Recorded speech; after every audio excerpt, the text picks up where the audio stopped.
kan. Tapi itu pun aku nggak tahu. Kalau sebenarnya sih perlu itu, karena nanti kita kan jadi ibu rumah tangga. Tapi jangan salah toh, pernah aku gini. Jadi karena aku lahir besar lah di perantauan, tapi mama bapak emang suka bahasa Batak, cara adat semua kayak untuk makanan apalah mereka kan kental lah. Tapi pernah aku tanya kayak gini kan, pokoknya soal peradatan lah. Datang mama sempat memang nyeplok kayak gini, mama ya, karena saking pengen penasaran aku kan gitu, tanya terus. Datang mama, udahlah nggak usah kali kau pelajari itu, kata mama. Cukuplah kau tahu dari kawanmu nanti donganmu itu, maksudnya kayak dia orang tuanya sama opungnya marga apa, from apa. Gak usah kalau kau tahu yang lain-lainnya, kata mama, karena nggak ada ratu adat, adanya raja adat. Gak ada adanya raja Parhata, gak ada ratu Parhata. Karena mama bilang gini, kau kulihat ada tipikal kau pengen cari tahu dan nanti kau suka, takutnya mama nyeplos kau orangnya.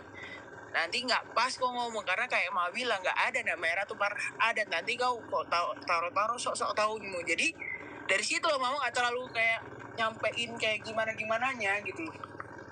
Pas aku tanya itu. Jadi itunya itu Molo secara kita pertuturan dewa itu mulu di huta pengururan tomok sekitarnya sama sir lah. Itu sebenarnya nggak harus si perempuan itu atau kaum wanita itu mengerti adat, enggak. Nanti pada saat yang perlu yang dipahami itu saja, dari opungnya, gurunya, dari mamanya, itu aja. Karena nanti kita kan ini perempuan ini kan ngikut suami nih, ngikut si laki-laki nih, ikut tinggal di mana.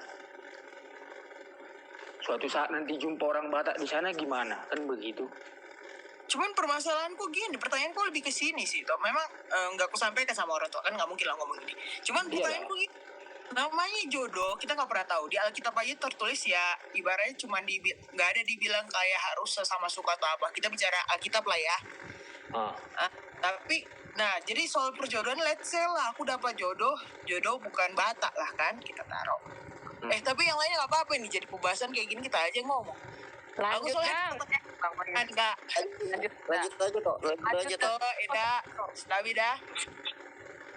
Nah, jadi kayak kemarin kan sempat mantanku juga masih orang Manado.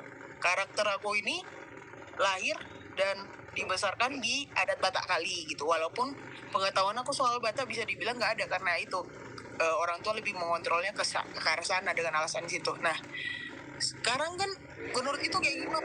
Kalau lagi itu, aku nikah lah atau jodohku non Batak, sedangkan adat Batak atau kayak budaya Batak ini bagi aku adalah hal yang sangat menarik yang pengen aku pertahankan gitu. Tapi aku tetap aja jadinya celengak-celengok karena yang tadi, maksudnya kayak pasangan awak ternyata bukan Batak, sedangkan awak pengen nimbrung atau pengen tetap mendalami itu kan gitu. Maksudnya itu kan hal yang berbeda.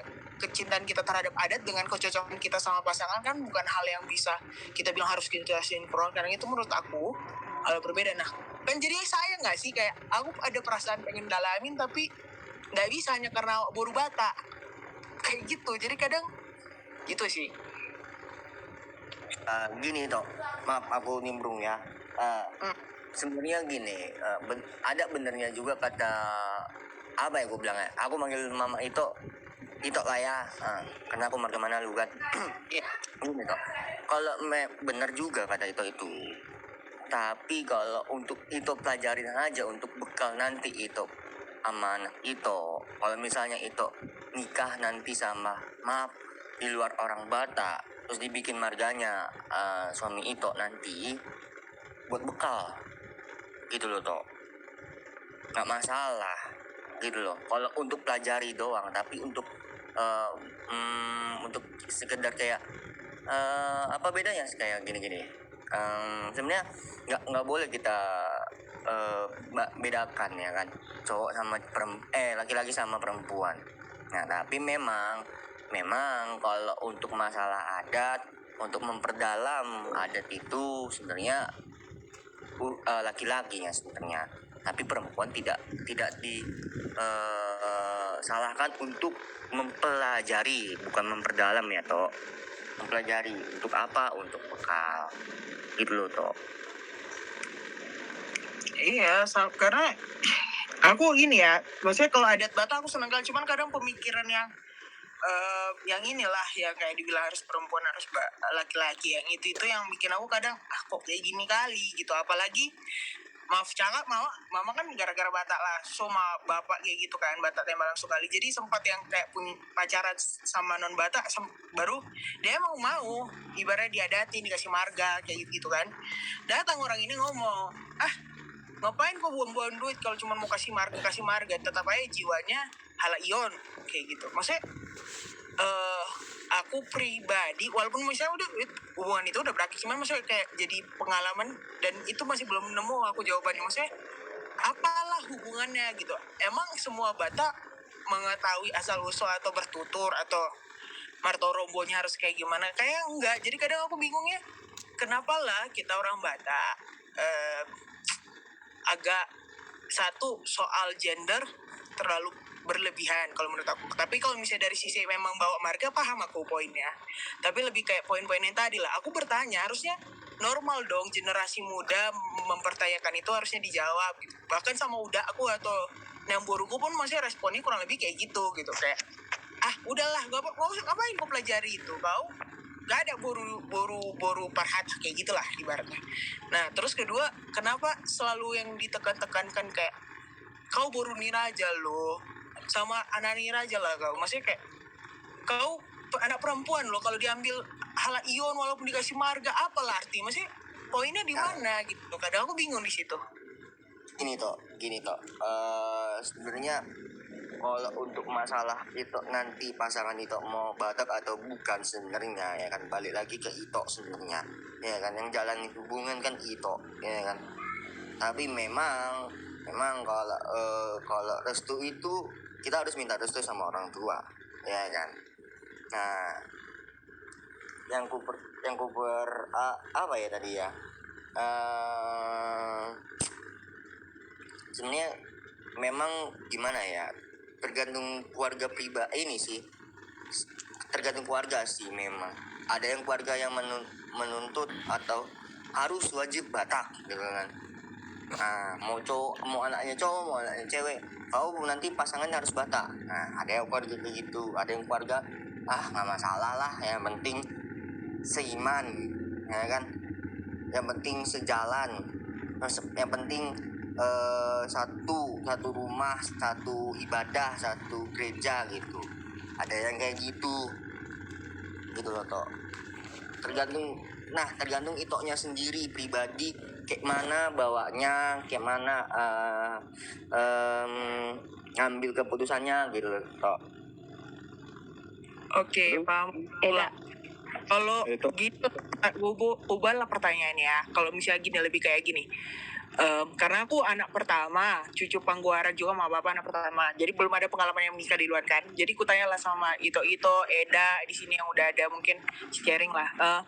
Ada nggak kalian mengalami teman, saudara yang nikah sama non Batak? Maksudnya adakah penalti sosialnya gitu loh, atau akan seperti apa sih memang kayak gitu? Apa hanya karena dikasih marga itu cuman alis formalitas, terus kalaupun dia masuk ke adat akan nggak diterima, dianggap enteng, atau gimana sih? Maksudnya gimana sih kenyataannya, gimana? Coba sharing lah, tolong. Kalau sharing, aku ada pengalaman paribanku kandung, dan kebetulan mama nantulang ini Simamora, seharusnya mana lu purba Simamora itu marito. Nah, iya kan, karena kami dari dulunya sudah masih buatan, jadi udah.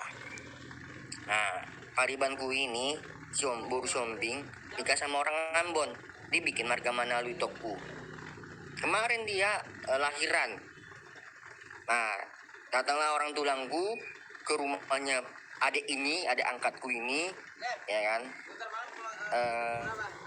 bawa ulos. Itu tetap toh namanya mama istrinya, dia itu udah resiko gitu loh, gitu loh. Contoh kayak yang tadi ku bilang, orang Ambon ini nikahi paribanku orang Batak. Ya itu udah resikonya dia, harus udah konsekuensinya dia terima menjadikan istri orang cewek Batak menjadi istrinya gitu loh. Suatu saat kalau ada apapun tentang adat Batak dia harus ikut gitu loh. Gitu. Iya, kayak harus maksudnya walaupun dia non Batak, seenggaknya menurutku harusnya dia punya niat juga untuk belajar. Jadi maksudku kalau memang dia dibawa ke pesta, dia nggak malu-maluin kan gitu kan. Jadi masih dia mengerti tentang adat kita gitu kan, walaupun cuman kayak simbolis kayak gitu kan sebenarnya orang bilang. Tapi memang kebanyakan memang misalkan kayak Ambon lah gitu, tapi dia nggak ngerti adat kita. Nah itulah yang jadi dia kayak kurang dihargai menurutku gitu kan. Jadi ya kalau memang kita mau yang non Batak dan dia dimargain, kalau bisa yang benar-benar mau belajar gitu loh. Jadi jangan nanti keluarga kita juga kan yang jadi malu pas lagi di pesta gitu kan.